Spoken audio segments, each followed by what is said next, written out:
Hi, book club members. I'm Jen. And I'm Carrie. And this is Warhammer 40k Book Club, where we read from a crag. This is episode number 152, and our book is The Mad Dok, Grotsnik by Denny Flowers. It tells the continuing misadventures or missurgeries of Medical Grotznik, malpractice. of medical malpractice. That's really what this book is about, is medical malpractice and contract law. We posted several questions on our website, WH40k bookclub.com, and we encourage participation in our conversations via YouTube, our site, or Encrypted Vox channel. Spoiler warning. If you haven't read this book yet, it's short. Pick it up. Check it out before listening to this podcast, as we'll be discussing the book from start to finish in great detail. With that, let's dive in. As always, Carrie, did you like the book? I really did. I had a good time with this one. I did too. I really did. I was a little skeptical about it, but yeah, really had a good time with this book. Real quick note, you and I both listened to it on audiobook, didn't we?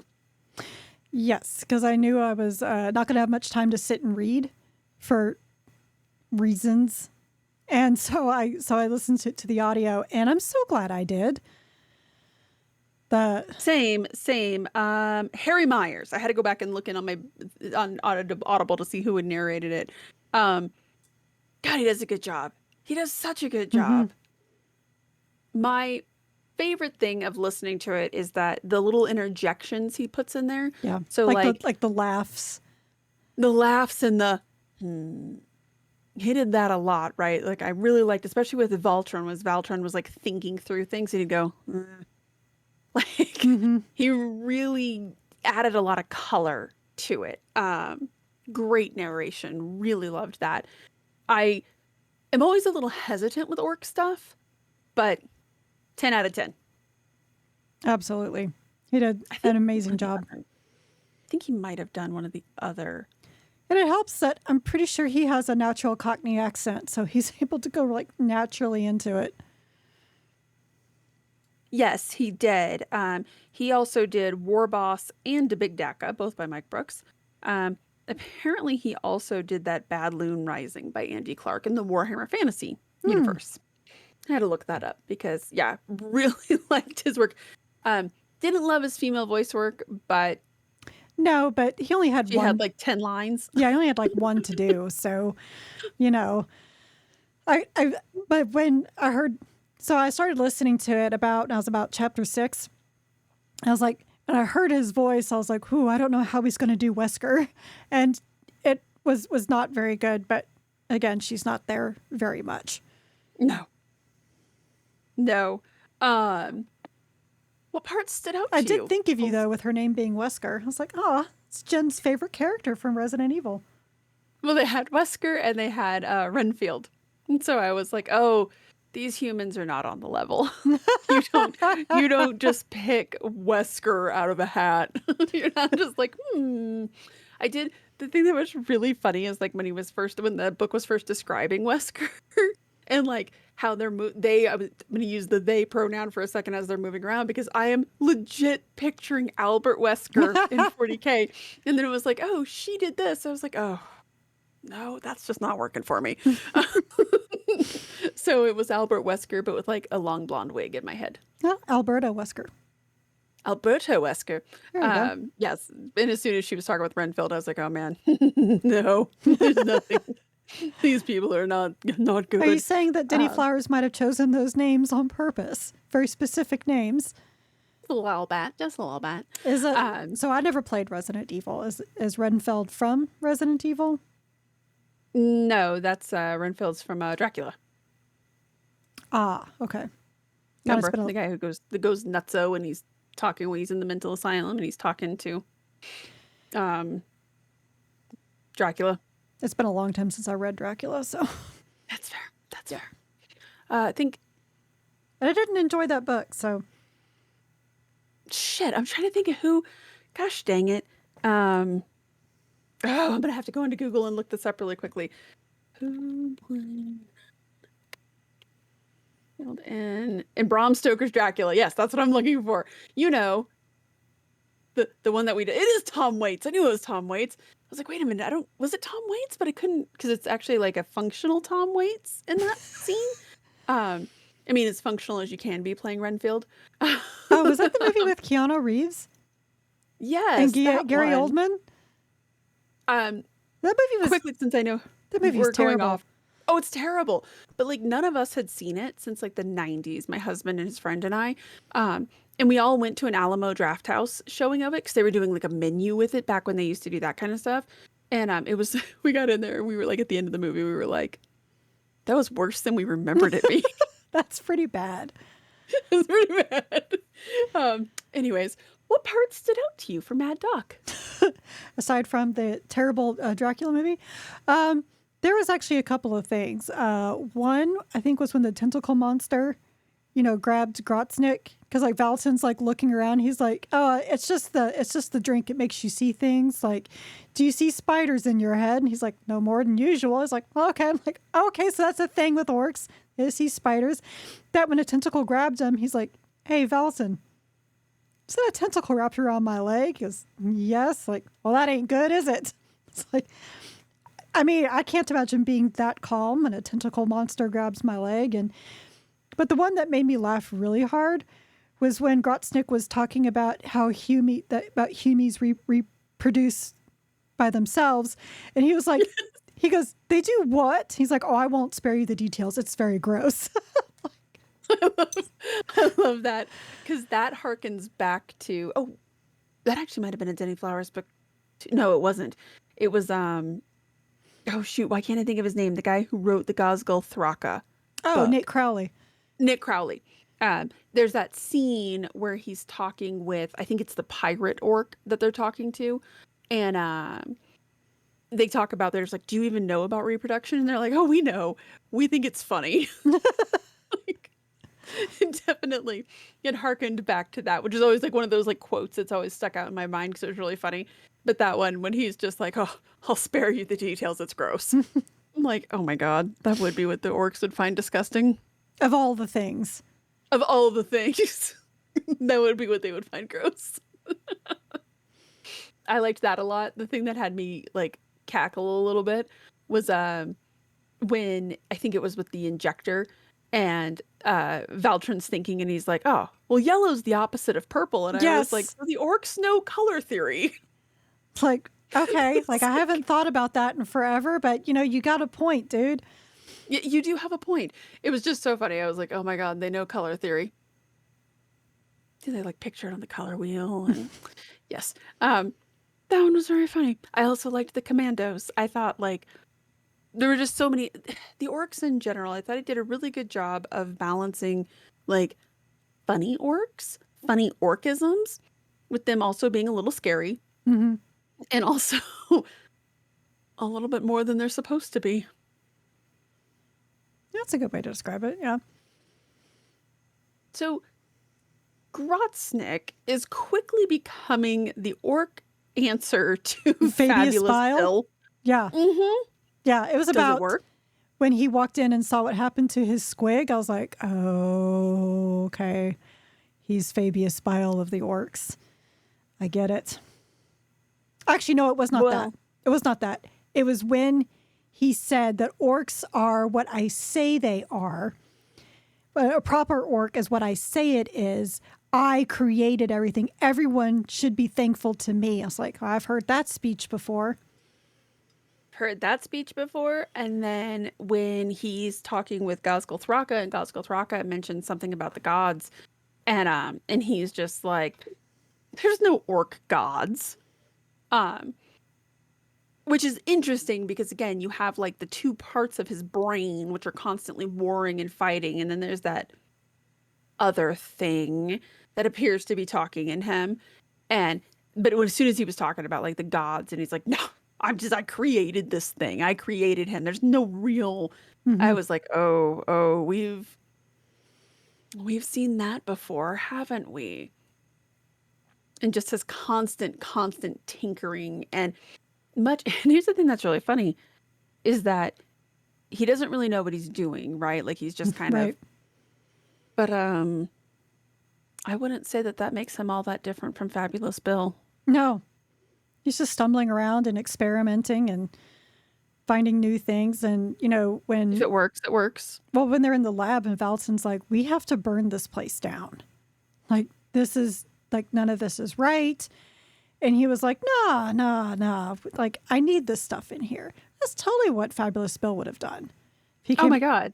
Like, I'd be curious for him and Grotsnik to get into a room together and see what would happen. Right.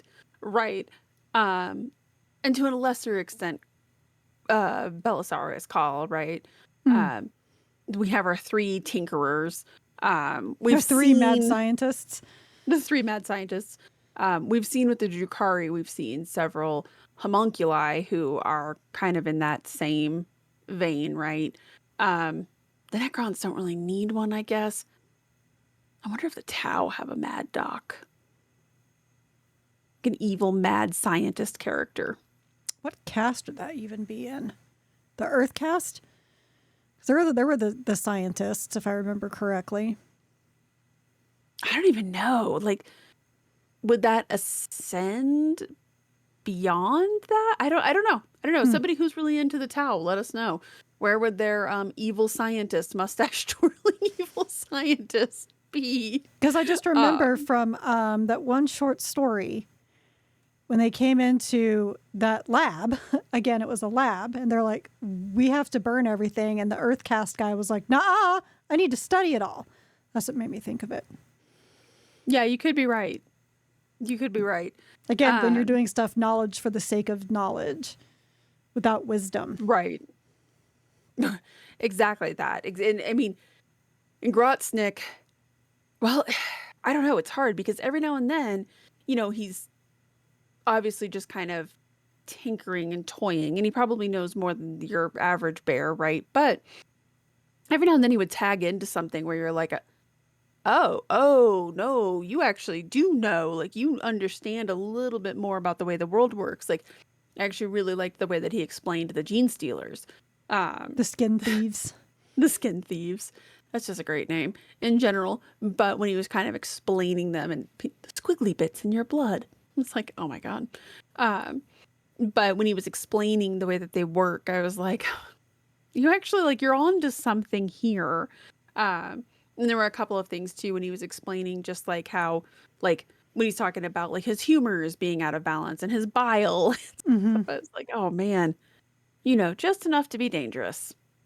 Yeah, and he keeps, you know, taking pieces of him out that, you know, he feels doesn't function well. Well, you know anything about the human brain, you know, by taking one thing out, you're totally messing up something else. So it's interesting.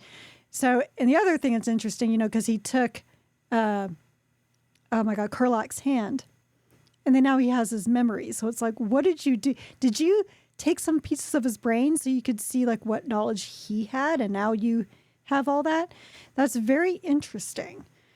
So to me, it's no surprise that he definitely has a serious multiple personality disorder. Or I'm sorry, it's called now a dissociative identity disorder, that where he's actually, you know, talking to his reflection.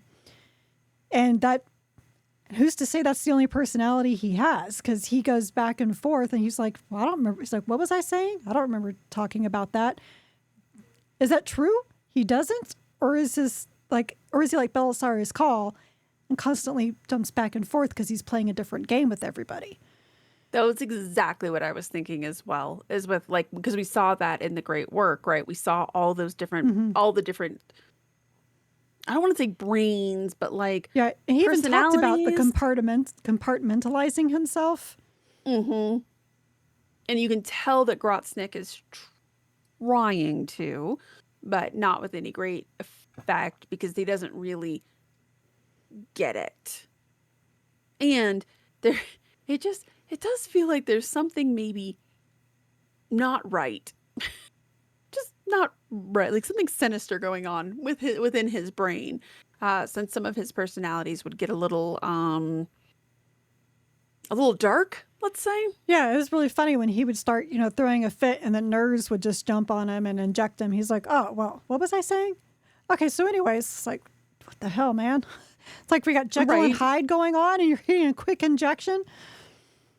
Yeah, oh, for sure. He just needs just a little smidgen to take the edge off, right? Um, really liked him in general. Like I liked his characterization in general, but I wouldn't say that I liked him. Right. No, He I'm definitely. a team Valton all the way. I was very Oh my sad at God. how everything ended for him. I was really devastated. Okay, I was emotionally invested in an orc. Um, Valden is arguably the main character of the story. Hmm. Were you invested in him? Is he orky? He's not typical orky. I love his name was Valton the Patient, but to me that made him the scariest orc. That he's willing to sit there and just observe and wait, and then make decisions based on that. Like he knew when things were going wrong so quickly because he is so willing to sit and observe. Right. And Icor even said that. Like Icor even had his little internal monologue where he was like, yeah, you know, you can give him an idea or a concept and he'll think about it, which wasn't very orky, almost made him more grot-like, but of course he would never tell him that. Well, no, no, of course not. But Which he even commented now that Bachman was dead. He's like, we obviously we need a boss. It should be Velton, but Velton wouldn't make a good boss because he's so thinky. mm-hmm. And Velton was like, he even said he didn't want to be boss, which is like what no orc ever says. He's like, No. oh my God, what a hassle. People challenge me all the time. I just want to ride my snag, my squig and just, be happy. Okay, his attachment to his squig. Oh my God. It's like, what's his nut? Leontis and his horse, Right. But yes, it was exactly like that. But there's something oddly more touching about it because as humans, like humans get attached to animals, cybernetic or real, all the time, right? We tend to like animals. The orcs, I don't know that we've ever actually seen an orc that had what was approaching affection. Now they would never name it that, right? I Mm-hmm. don't think he would have ever named it affection, but like his concern and his just want to get it back. And you said you were going to fix him, and there was a practical element to it too, right? That's his job, is he's supposed to be riding around on this thing and rampaging and killing stuff. And so that's part of what it was. But But he wanted there that was squig. also, mhm, he didn't want some other squig. He wanted that squig in particular. I mean, unfortunately, all the other squigs were killed because they all got who knows what injection. And that was another thing that was really funny, honestly, was talk about the squigs on the boat and how they defecated much more often, probably because they were scared, and how the grots slipped and fell overboard more than once. Like, that's just kind of funny. Oh, you can just imagine the smell. I did like when Icor was like, I've noticed that the nurse guys. Oh, I'm so sorry, guys. He's like, I noticed that the nurse guys aren't having to clean up squig dung. Yeah, but they also have their mouths sewn shut and their vocal cords I mean, taken out. So, there is that. Which, unfortunately, like 3/4 of America, I watched K-pop Demon Hunters. The voice thing is very key in that movie. And the soundtrack slays, you guys. If you haven't yet jumped on board, the soundtrack slays. But that also made me think of that, where I was like, they got that one guy to keep his voice, like in K-pop Demon Hunters. The real world crossed with the 40k world, y'all. I'm telling you. I'd have to say that from what I have understood from talking to my eldest son is that it's teenage girls who watch that, Jen, and make their boyfriends watch it. That is probably true. But one of our friends is also going to sit down to watch it. It is it's definitely targeting teenage girls. I'll say that.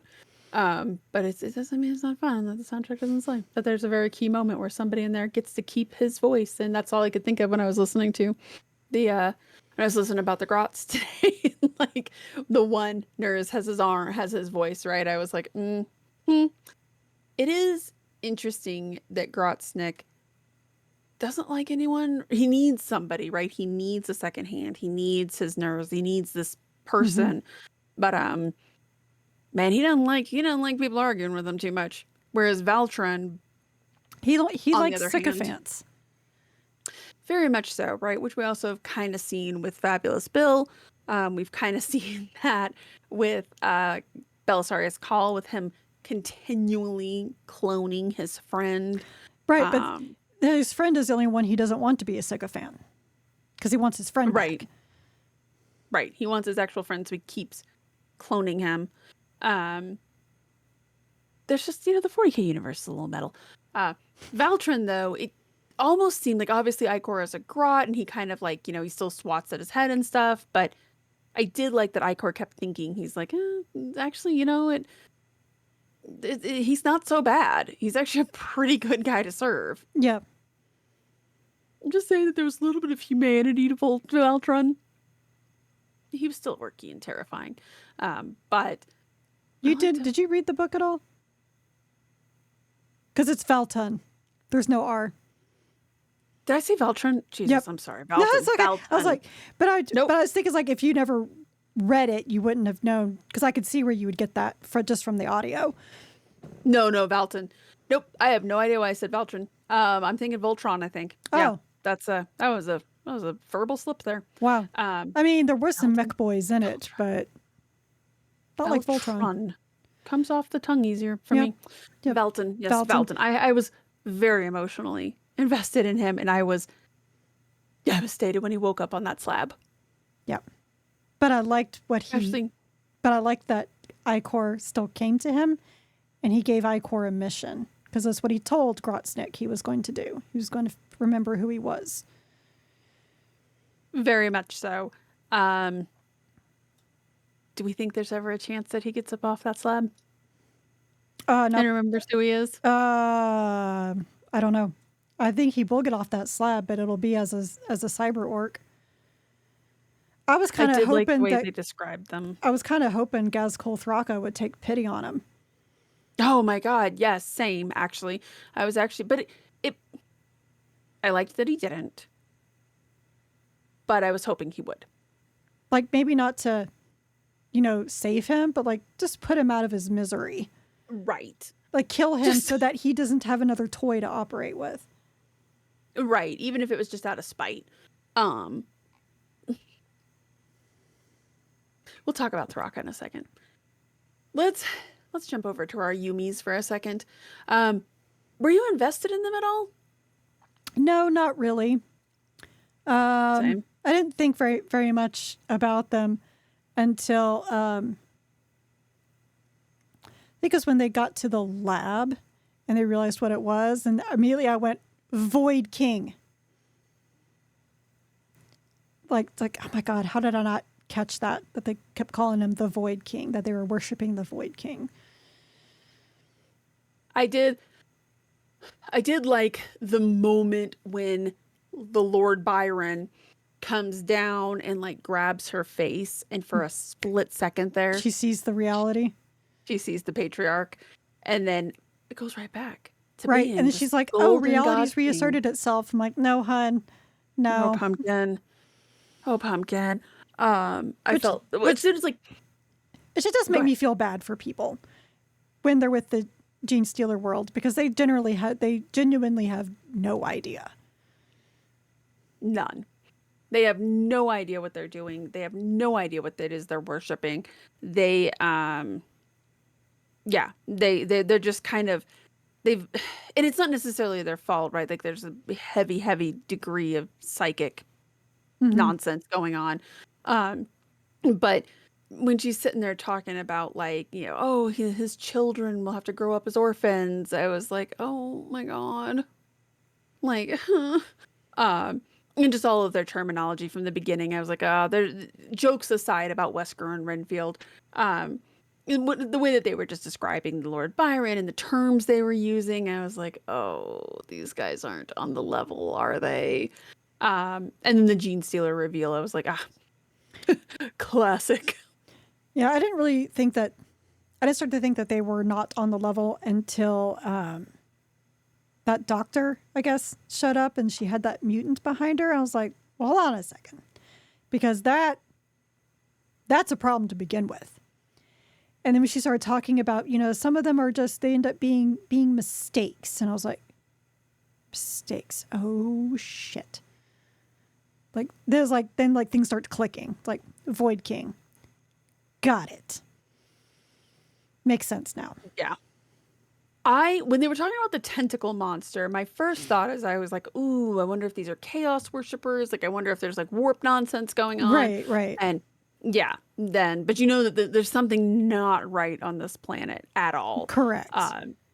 Especially when they talked about like the acid lake, like, oh, that makes sense to me, right? That could totally happen on some of these planets.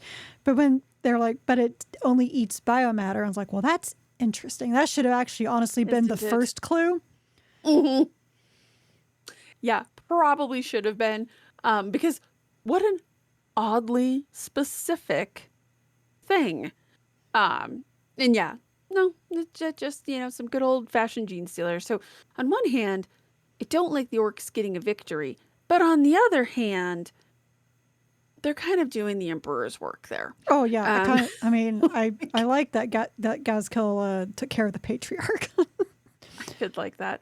I did like when Valin they're going up to the throne and he's just like, yeah, that's too big for a Yumi. It's too big for orcs even. But Gazkill's sitting on it. And it's like, he's crushing it. Like, because he is that big. He is that big. Let's talk about Thraka, because it's been a hot minute since we've seen him in a book. Like, I mean, you hear about him, but like actually see him. Did he add to the story at all? Was he a meaningful addition? No. Honestly. I thought it was kind of weird that he was there to begin with. I kind of liked him being there, but I liked him being like a distant character. Because one of the things I actually really loved is that every time he would roar and all of the orcs would like grab their weapons, like when Valin kept saying, he's just like, oh, he grabbed his weapon, and he's like, why am I holding it right now? And I loved when Grotsnik explained that, when he's just like, yeah, you're answering the call. Mm-hmm. He is the call of the green. Thought that was delightful to see that in person. And I thought it was kind of neat to have him just as like, he's present and he's there, but he's not the focus of the story. He felt a little shoehorned in there at the end. Yeah. But, as soon as they said there was an orc that was using his fists to bash down walls and his roar was making them crumble, it's like, is Gazkill Thraka actually there? He just sent his commandos ahead of him? Oh, yeah. Yeah, for sure. I liked that. I thought it was neat, but I did not like actually getting to see him, because I'm going to keep it real with you. When Valin woke up on that slab and, Grotznik's just like, yeah, about that. Right. I was like, oh man, that's such a bummer. Like, I loved Valin. What a sad end of his story. Wait, there's like 5 more chapters still. I actually thought that was a really good ending point. Yeah, but at the same time, it was also really interesting to see what his great work was in action. And then you understand what his great work is. It's the cycle of him trying to make bigger monsters to defeat Gazkill. Why? Because he has to be the best. Right, because there's a huge degree of arrogance in him and this is where he really reminded me so much of Fabulous Bill, right? With like the oh shit, what do they call him? The Pater Mutatus, right? When he's just like, I'm the one who made Thraka. I'm the one who brought him back. I'm the reason that he's there, right? And I did like one of his personalities when Valin's like, why did you do this? And Grotznik's like, oh, look how happy he is. Right. To get to crum this big thing. It was such a weird relationship because it's super antagonistic, tries to kill him, and then they end it with just try harder next time. I mean, Thraka told him, "You're going to stop doing this." He's like, "Oh yeah, sure, sure." No, he's not. He No, totally he's had his not. fingers crossed behind his back. Oh, I don't even think he went that far. It's like, oh yeah, sure. He, he yeah, I don't know. It was fine. It was fine. I did like seeing what his big work was, but it kind of dragged on for me. That was the only part of the book. Like I really, really enjoyed this book, but I do think it It was like the last 45 minutes of Man of Steel. It was like, wrap it up, man. Wrap it up. Yeah, when the movie just keeps going and you're like, oh, really? Oh, no, there's a whole other chapter. And I was listening to the audiobook and putting together my birthday present, which was a really giant Lego figure. And so like I wasn't looking at the audiobook as I was listening to it. And so like they'd be like chapter 15, chapter 16. I'm like, oh, okay. I thought we were done. Nope, we're not done. Chapter 17. Oh, okay, there's still more. Um, I don't know. I like the idea that there's kind of this drink. I go back and forth now that I'm thinking this out loud. So I think Gazkul needed to be there so you could actually see their relationship, because you only heard it from Grotznik's personalities. You heard it from what was that commander's name? Urkel? Oh, can't remember. Doesn't matter. He didn't live long anyway. You know, from him. But what is the real relationship? And so it was kind of like, you know, when Fabulous Bill, created Fulgrim, right? And he's like, I did this. Well, not everyone likes him. He's like, well, that's not cool, because this is like what I say. What I say goes. So in a way, so thinking about it that way, I'm like, no, I do kind of like that Gazkul was there so we could see that relationship and see in a way how twisted Grotsnik is, because he says that Gazkul was happy. I don't think he was that happy about it. He might have enjoyed like some of the fight, but he seemed just more pissed off than anything else. The only thing I liked about the fight was the fact that Grotsnik kept getting frustrated. But is he only happy when he's crumping and when he's fighting? Like maybe he's only happy when he's angry. That was one of the things. I do agree with you there. I do like this. I did like being able to actually see what the relationship is, especially after reading the Thraka book, right? Now we get to see what it's like years later. Like this is what their relationship is like, and kind of why he tolerates him, because he probably could just kill Grotznik immediately. But it does seem like part of me has to wonder if, yeah, he actually does kind of enjoy fighting these giant monsters, right? Because every monster he fights, he gets a little stronger and a little tougher, right? So he's getting something out of it, and maybe it just provides as an amusement. I'll bet the patriarch wasn't all that exciting for him to fight. Probably not. Just the way that he was sitting on the throne, the way that he was talking about it, I was like, oh, that was a disappointment to you, wasn't it? Which, it happens. I did like the idea that like he has, when he said, he's just like, oh, look how happy he is. I was like, oh, that's what it is. This is just an amusement to him. He keeps Grotznik around until he gets too big for his britches, right? Which is probably going to be fast approaching, right? For being totally honest. Maybe you should reconsider this particular tact with this guy. But the relationship is mad scientist gonna mad scientist, man. They are gonna mad scientist, and it's almost like Thraka kind of knows that. I mean, they're not gonna kill Thraka because he's, he's got plot armor character. Yeah. But Grotznik, I don't know. Maybe.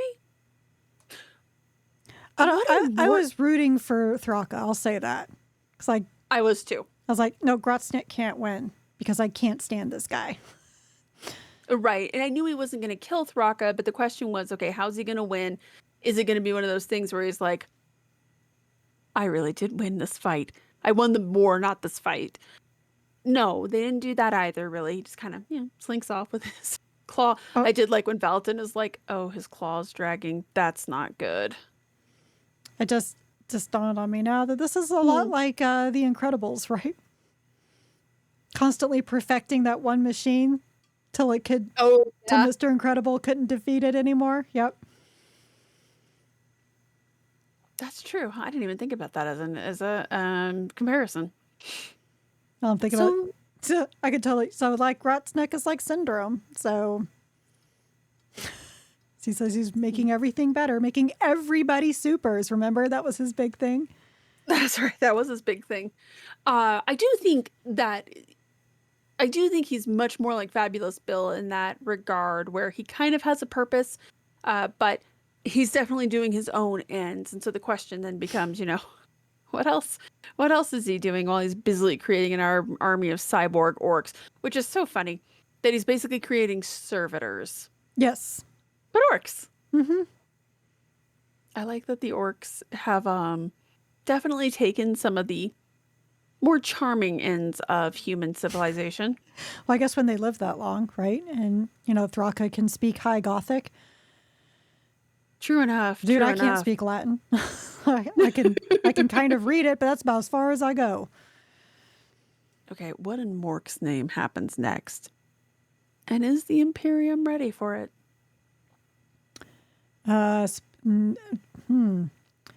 Well, first of all, we have to Stinky see orcs. if Grotsnik teams up with Fabulous Bill, because if so, like that'd be interesting. Do they team up, or do they decide they have to kill one another because they're smarter than the other one? That's. Do you know what's really funny about that though? Like, can you imagine? Just imagine for a minute, right? Fabulous Bill is just hanging around, and Grotznik like just appears and is just like, I'm here to kill you, and like you're my arch nemesis. Can you imagine Fabulous Bill being like, no, you're just an orc. Like, what are Mm-hmm. you kidding me? I don't know that he would recognize Grotznik for the real threat that he is.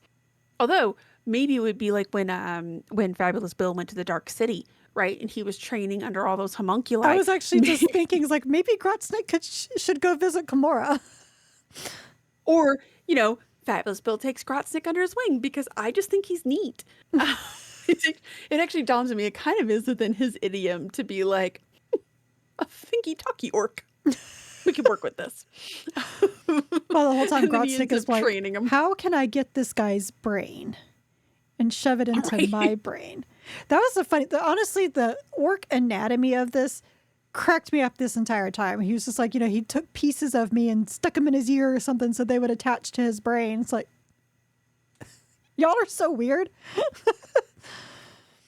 It was very funny. I did also like, there's two things that I really liked. I liked when he was describing human anatomy, and he's just like, yeah, you cannot take any parts out of them without everything just falling apart.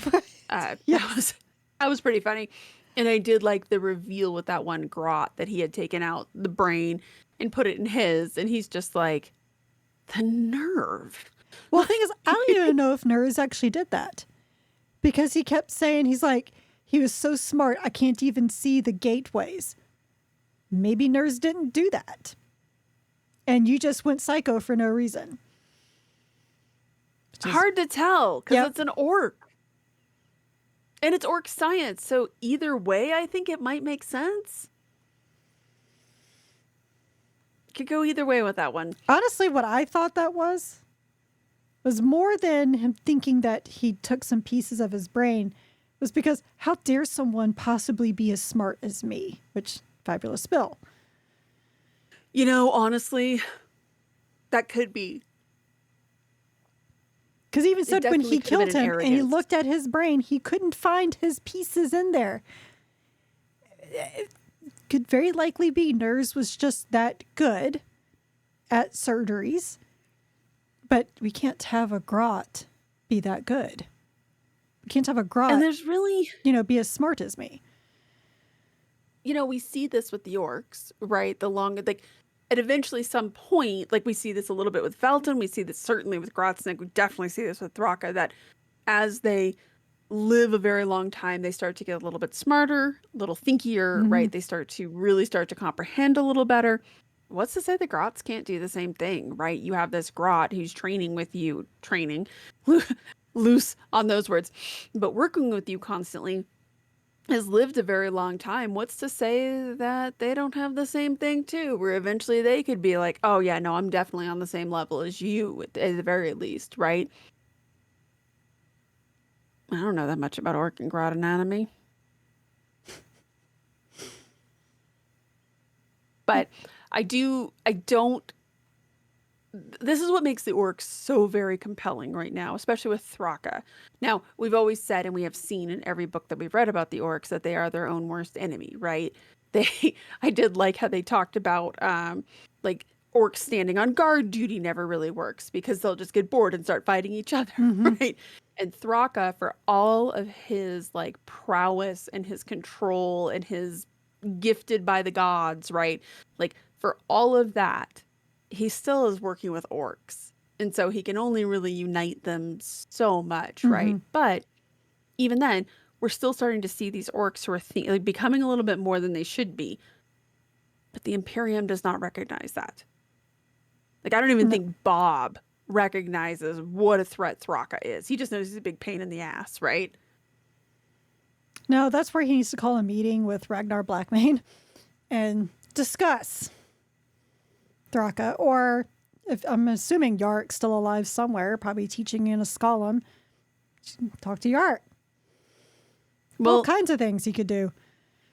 Maybe this is old lore, but I do remember a couple of years ago there was something where he is MIA right now because, and it looks like Angron, because that's the big joke, is that Ghazghkull Thraka has it out for Angron because Angron may have killed old Baelai. Oh, interesting. And so, see, I just imagine him still being at a Skolum, because I think of that animated episode. Where, that animated episode's so much fun. Where he kind of looks up, almost like, get the bat signal, like the orc signal, and he realizes Ghazghkull is still alive. And he immediately, grabs his arm and his gun. It's like, that's kind of what I imagine. He has a sense that Ghazghkull is alive, and he needs to find him. Somebody would have to tell me that I don't think it was Armageddon, or even Armageddon Part 2, Electric Boogaloo. But he was MIA. It's expected. He's, I think, either MIA or expected KIA. But, yeah, Angron, Thraka might be coming for Angron because of that. I think that would be hilarious too, by the way. Like him trying to explain why you killed Baelai. Angron being like, the fuck's a Baelai? Like, just another human. What do you care? What book was that we just recently read where they were referencing Baelai and somebody was like, what is a Baelai? Oh man, I don't remember. Oh man, it's driving me crazy that I can't remember what that was, but that was a really funny like little interjection, right? Where they were referencing this commissar that he's just like, oh, okay. Loved it. Anyways, but I do think that that's always one of the Imperiums, and that's going to be their biggest battle, right? When the second that somebody comes out and is like, I don't know, guys, they might have more on the ball than we think they do. That's going to be the real battle to even A, get that accepted, and then B, by that point, who knows? Although it does help that they are their own worst enemies. And we saw that in this book too. Yes. Yeah, there was no great Wa here. No. No, they just killed a bunch of Genestealers. No, but I mean, the entire beast snagas were all killed, except for about Valin. And mostly because Grotsnik. Yep. Yeah, he's just kind of a dick. Like, oh, that other boat went down. Huh. How did that happen? Anyway, it's like, yeah, okay. Well, and even Grotsnik to his credit, like even to his own detriment, right? When he's sitting there talking and he's just like, I created him. And but why would I have made him the prophet? Like, fabulous Bill. Say what you will about Bill. At least because he's a space marine, like he can be like, oh, yeah, no, I made the noise marines because I was just kind of messing around, but whatever. Well, at least he remembers why he does things, unlike Grotznik, who apparently between one of his personalities, why did I make him a prophet? I don't remember actually. I'm sorry, what? I didn't think that Fabulous Bill made the noise marines, because I remember that happened on the planet or after Well, in the. Angel Exterminatus, not that he made the Noise Marines, but you remember he started doing all of those modifications for them in Angel Exterminatus. And Well, yeah, but he was doing modifications on them before Istvan 3, but I remember it was in the Fulgrim book when the first Noise Marines happened, like it's talked about their jaws distending like a snake as they're picking up their instruments and singing. Everyone's like, oh, what a beautiful noise. I'm like, I want everyone to know that the scene from that Fulgrim book that we recently read, which I know some people have some strong opinions on, but that scene where he was just like, oh my God, the lovely music playing and all the lovely decorations, it lives rent free in my head because I'm like, no, only you find that nice.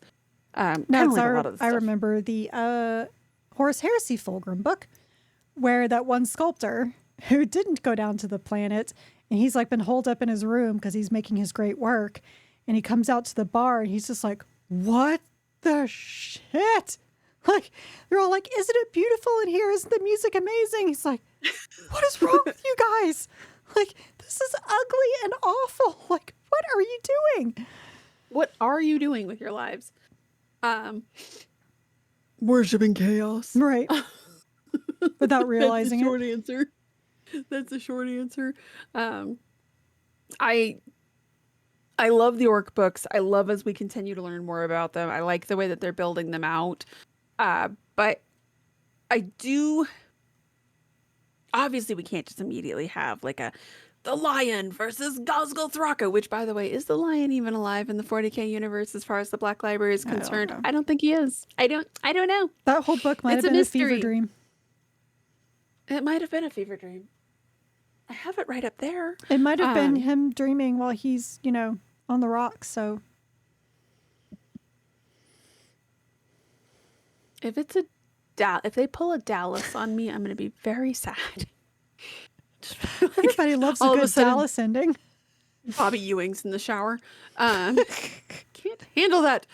But that's what I really want to see. And I know that we probably can't because there's no way. Like, okay, I loved the Godblight books, or Godblight. I loved the Dark Imperium books. They were really great. But I do understand this whole, like, well, what's going to happen when Mortarion and Reboot Guilliman fight each other? Well, some Deus Ex Machina is going to happen. Like, we're not stupid. They're not killing either of these people. Exactly.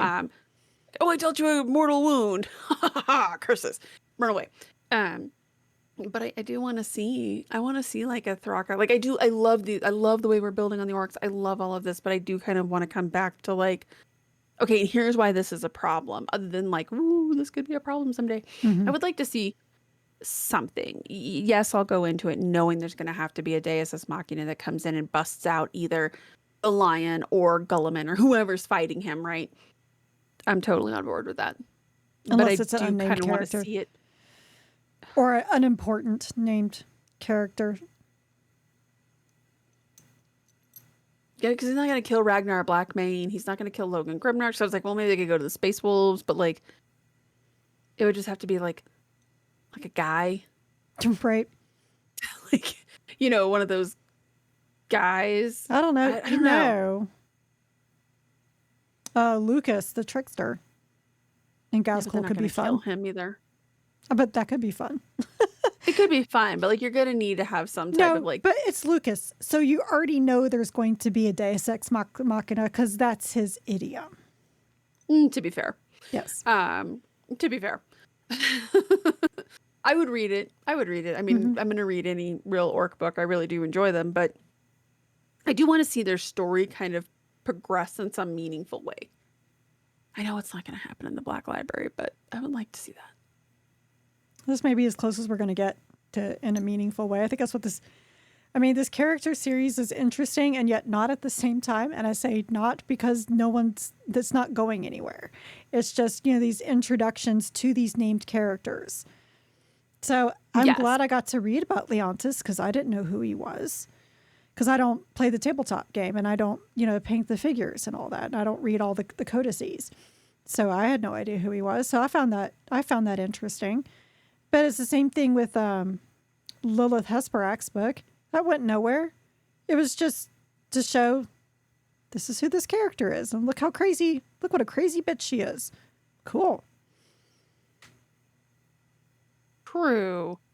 Helbrecht, same. That's not going to go anywhere. That's just showing a Yeah. little bit how he's fitting in with the new Imperium. Okay. I'm looking at my books to The see. only one, I mean, so as much as we loved the Horus Heresy character series with Luther, that still's not going anywhere.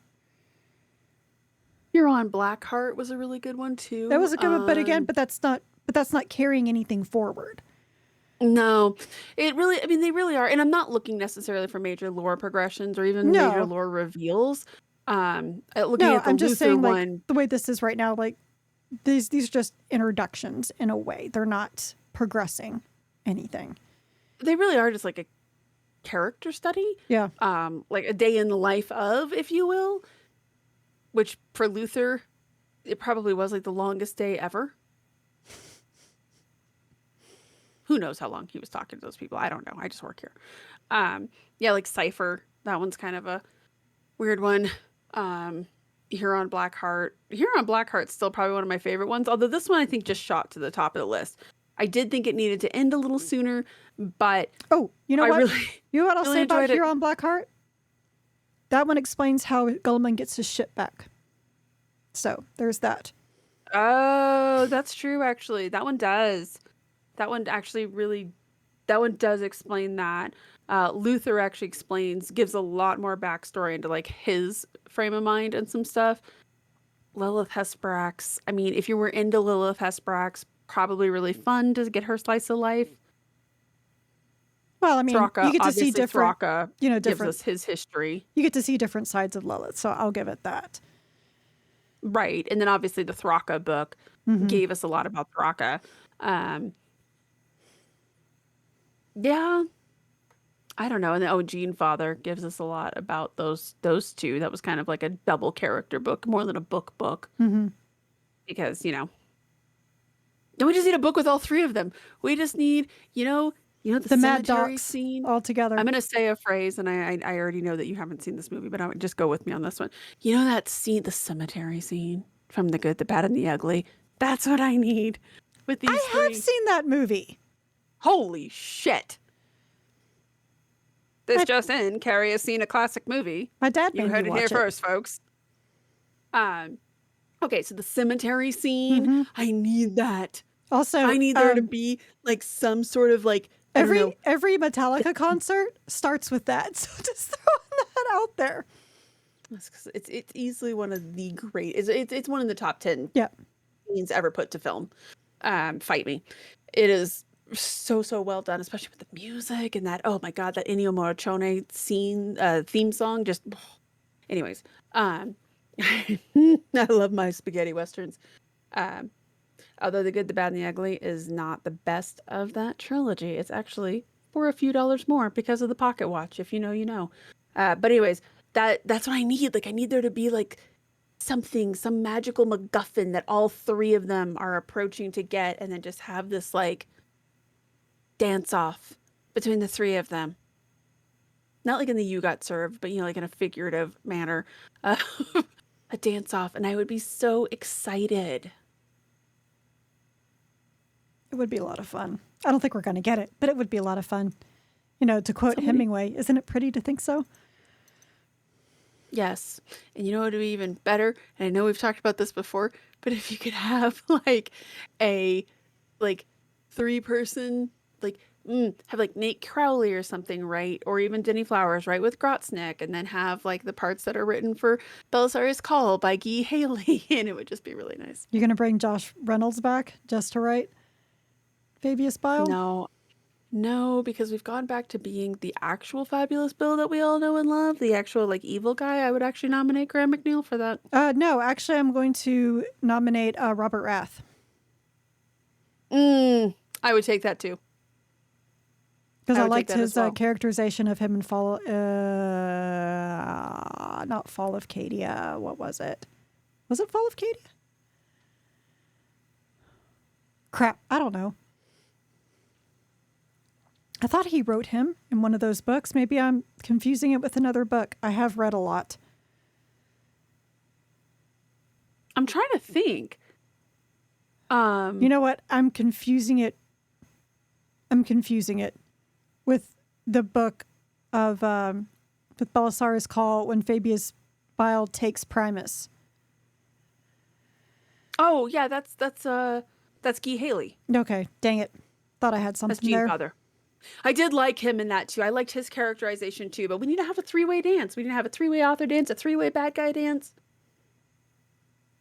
Well, then I will nominate. I mean, Graham McNeil could. I mean, he wrote him well, I think, in the Heresy. But Robert Rath, I think, would do a really interesting job as well. I actually 100% agree with you. And then we have like 3 new authors writing. I'd be down for it. I would be. Mm-hmm. But most excitingly enough, we have a book to take with us on vacation. We have a new book. We have a new book? And my Dawn of Fire book shipped. So when we get back, we're going to have another new book. I mean, we're not as excited about it, but the last Dawn of Fire is coming. The end is nigh. Maybe. That's not what we're reading on vacation. We are... Nope, where is my book? I am so excited Shark for Void people. Exile. Okay. Let me say something, though. Let me say something, because I was making the post to put onto our website. Void Exile. Void Exile. Void Exile. The paperback and the website and Amazon and everywhere else calls it Carcharodons, Void Exile. Carcharodons is not, that word is not on this book. Not a single time. No, I just think it's considered the Carcharodons trilogy. Right, but even the paperback shows Carcharodons, Void Exile. They could have put that on here. I don't even know if that's the full title. Anyways, I am so excited for this book, you guys. It's been a moment.